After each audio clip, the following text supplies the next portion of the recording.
አንዱ ነው እና በዚህ ስብሰባ ላይ ዶናልድ ትራምፕ የሚሄዱት አንደኛ ንግግር ያደርጋሉ፣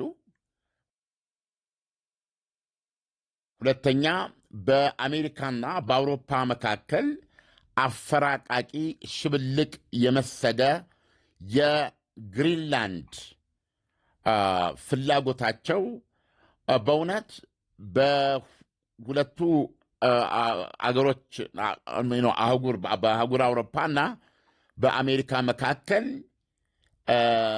ወዳጅ አለመሆናቸውን አሁን ተማምነዋል። አሁን ያልተማመኑት ነገር ጠላት ነን ወይ ነው። ይህንን ለማረጋገጥ ነው አውሮፓያኖቹ እየፈለጉ ያሉት እና እንደውም በጣም ብዙ ነገሮች እያነበብን ነው ያለ ነው። ለምንድን ነው ዶናልድ ትራምፕ ከአጋርነን ከሚሉት ከአጋሮቻቸው ይልቅ ባላንጣና ተፎካካሪ ናቸው ለሚባሉት የተሻለ ከበሬታና አጋር ወይም ወዳጆች ናቸው ለሚባሉት ደግሞ የከፋ ዘለፋ የሚያቀርቡት የሚል ሰፊ ትንተና ማይቻለው ኢሳያስ። ከዚህ አንጻር የዳቮሱ ስብሰባ የተከፈተው ከትናንት በስቲያ ነው እና የፈረንሳይ ፕሬዚደንት ማክሮን በዛ ስብሰባ ላይ ትናንት ንግግር አድርገው ነበር እና የዶናልድ ትራምፕን የታሪፍ አገዛዝ ፍጹም ተቀባይነት የሌለው በማለት አውግዘዋል። ሁለተኛ ደግሞ ለዚህ የሰላም ቦርድ ለተባለው እናሳቸው ለሚመሩት ቦርድ የተለያዩ ሀገራት መሪዎችን አባል እንዲሆኑ በትነዋል፣ ጥያቄ አቅርበዋል እና ጥያቄ ካቀረቡላቸው መሪዎች መካከል የፈረንሳይ ፕሬዚደንት ማክሮን አንዱ ናቸው እና ማክሮን ይህን ጥያቄ ለመቀበል እየፈለጉ አይመስልም እና ይሄም ዶናልድ ትራምፕን አብሽቋቸው ማን ይፈልጋል አንተንስ የሚል ምላሽ ሰጥተዋል። እንደውም ባለኝ መረጃ አሁን አይቆይም ብለዋል በስልጣን ላይ የፈረንሳዩን ጠቅላይ ሚኒስትር ማክሮንን አሁን በዛ ፈረንሳይ በምርጫ ይጥለዋል ብለው ነው ያሉትና በጣም ነው የሚዛለፉት። ስለዚህ በተለይ እንግሊዝና ፈረንሳይ የመቼም ለመናገር የአውሮፓ ሀያላን ናቸው፣ ቢያንስ ኒውክሌር አላቸውና ዶናልድ ትራምፕ በተከታታይ ንግግሮቻቸው የምናየው እነዚህን ሁለቱን ጉልበታቸውን እጥፍ አድርገው ሲገፏቸው ነው የሚታየኝ። ብዙ ያለ እንትን ለምሳሌ የእንግሊዙ ጠቅላይ ሚኒስትር እዚህ ብዙ ስራ ይበዛብኛል ብለው አይሄዱም። ዳቮስ ብዙ ጉዳይ አለብኝ እዚህ ሀገር ውስጥ ብለው ነው ቀርተዋል እንጂ አንዱ ዶናልድ ትራምፕ ሊያነጋግሯቸው የሚገባ ሰው ነበሩ፣ በዚህ በግሪንላንድ ጉዳይ ማለት ነው። ስለዚህ ለማንኛውም ዶናልድ ትራምፕ ፊታቸውን በጨው ታጥበው ወደ ዳቮስ እየሄዱ ነው። አጀንዳይም በግሪንላንድ ጉዳይ መነጋገር ነው ብለዋል። ሰልፉን ነገር አልችልም። በስዊዘርላንድ የተለያዩ ከተሞች የተቃውሞ ሰልፍ አዎ፣ ትራምፕ ዩ አር ኖት ዌልካም ይላል። ይሄ በአማርኛ ትራምፕ ምጣትዎን ያርቀው ማለት ነው።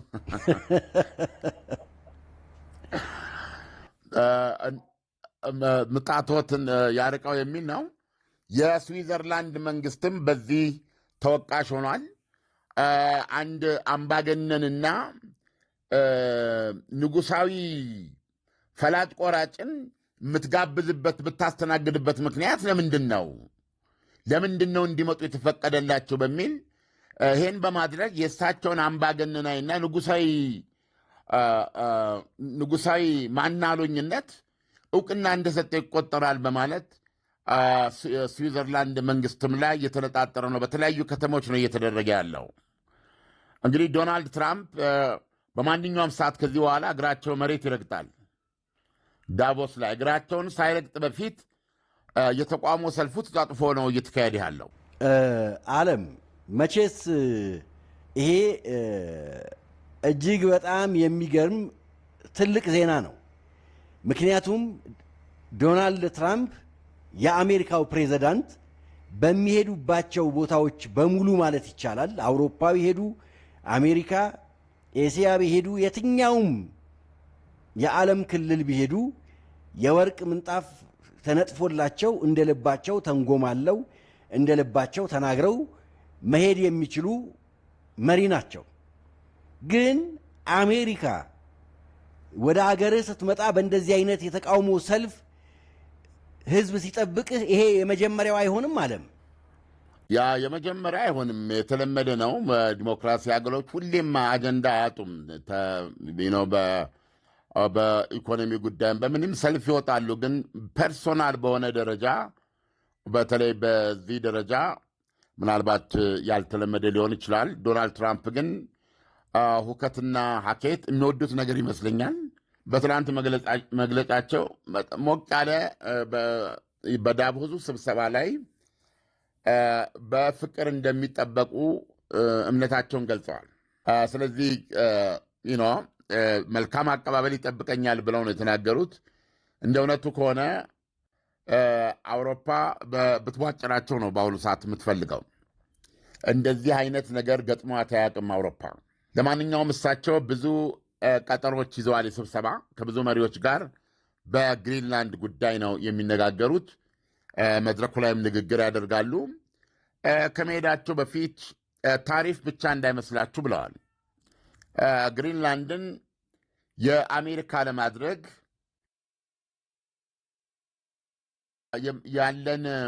ያለን መንገድ ወይም አቅም ታሪፍ ብቻ አይደለም፣ ሌሎች ብዙ መንገዶች አሉ፣ እነሱን ሁሉ እንጠቀማለን ብለዋል።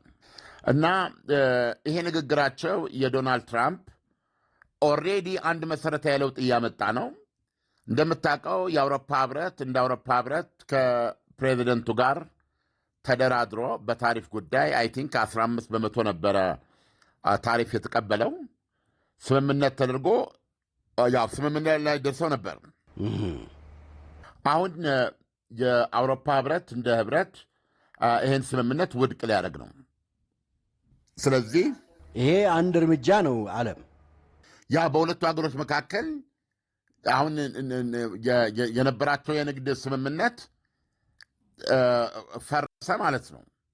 ስለዚህ አውሮፓውያኖች ከዚህ በኋላ